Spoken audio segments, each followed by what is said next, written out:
Welcome to Ploughman's backyard, to our Canadian homestead. Fall has officially arrived. The colors are starting to change and the leaves are starting to fall. That can only mean that winter is on its way. There's a lot of questions being asked, how things are going here at Ploughman's backyard. They haven't been seeing too many videos on canning, preserving, and things like that. But if you have caught my last few videos, you know that the garden wasn't very successful this year.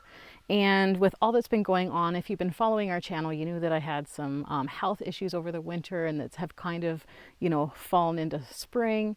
And I've still been getting results back and have one last test to do and things like that. But things have been going really well that way. But I thought, the garden isn't doing that great. It's been a rough year anyways. And I thought, I deserve a break. So this year I kind of taken a break from doing all of that, canning and preserving. That being said, it's not that I haven't done anything. We put a lot of zucchini burgers away in the freezer. I want to say probably anywhere from 80 to 100. We put them in the freezer. We got lots of squash, zucchinis from neighbors.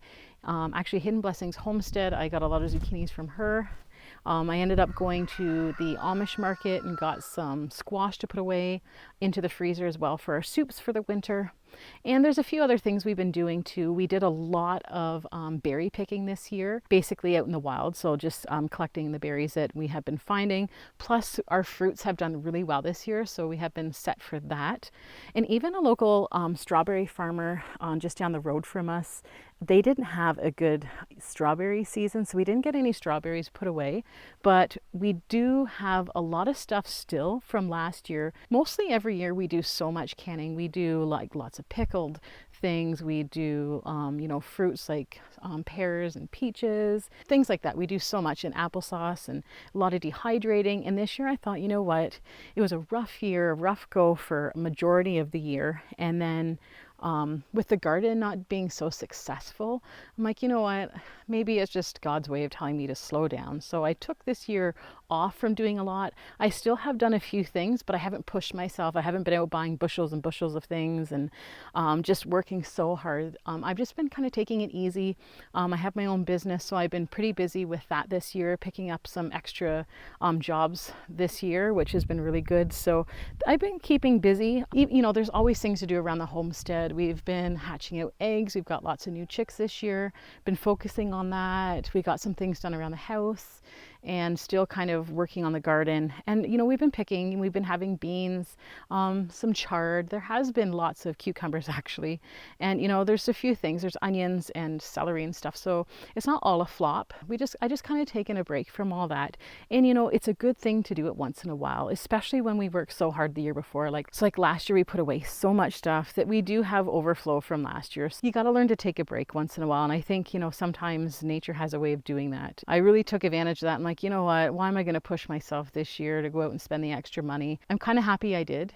And I'm hoping next year the garden is going to be really great again and I can get back and, replenish all the stuff and get canning a whole lot again. So that's kind of where I'm at. And if you haven't been seeing the videos, that's why I've just kind of taken a little break from that, but still working really hard. There's always stuff to do here at the homestead. It feels like summer. So we ended up having a really cold, wet summer all year.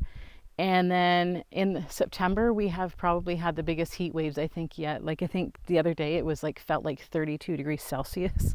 And we're looking at the 20th or 19th of September today. So, and the crazy thing is the garden is just flourishing now and it's pretty much ready to take it all out. Well, it looks like I do have some things to harvest, so that's really great. So I think maybe in the next week or two, maybe in 2 weeks time, I'll come out and start harvesting everything out of the garden and cleaning that up. I'll bring you back for that part so you can see actually how much is really there. With the herbs, like the oregano, the parsley, and the thyme is actually doing okay. And I was looking maybe 3 weeks ago and there was barely anything.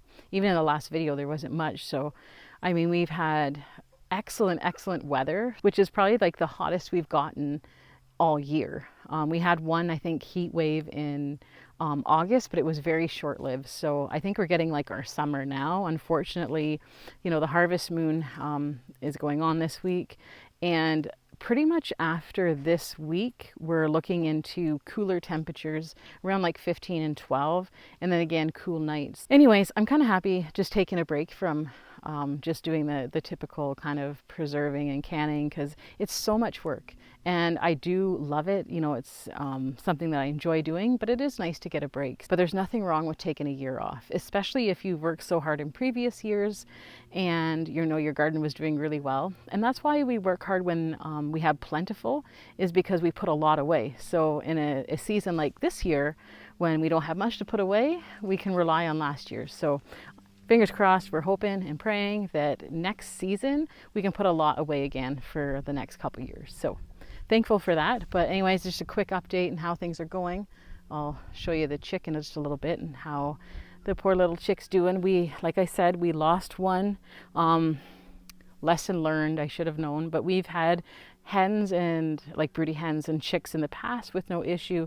But this time we've had like feeders and stuff out for the babies, but this time the one chick ended up drowning in the adult water. So I ended up taking that out, and hopefully this chick's okay. And we've just been having the little chick waterer in there at night, and then during the day as they're out and about and kind of in their run, they're having their adult water containers. And so far so good. But in the last 3 years when we've had chicks hatch, we haven't had that happen. So it was unfortunate to find the chick floating in the water in the morning. But we know that when we put the chicks in for the night and all the chickens in that night, the chick was fine. So it happened sometime in the morning within 2-3 hours that the chick had gotten up, because I usually come out about 7 o'clock in the morning and just open the doors and make sure that they got food and water. So by that time it was already a little too late. The rest of them all seem to be doing okay, and it will be time soon to start preparing the coop and stuff for winter and just cleaning everything out and getting the nest boxes ready and stuff like that too. So changing over our water sources and stuff. But for now we still have a few weeks left, even hoping a few months left until we have to do that little bit. But anyways, thanks for joining for this short little update video, and watch out for the next kind of harvest garden cleanup video when we're cleaning up all the garden stuff and just seeing what's really there. And I will be just kind of puttering away at doing some more dehydrating and stuff like that and digging up my potatoes. I'm curious to see how many's under there. Doesn't look like I'm going to get much of a crop, but sometimes it can surprise you when you start digging. So I'm looking forward to that. We're going to be introducing our other young chicks into the flock here. They've gotten quite big. Just trying to sort out which ones I'm going to move where and where I'm going to place them. Anyway, till next time, it's been nice chatting, and we'll see you in the next video.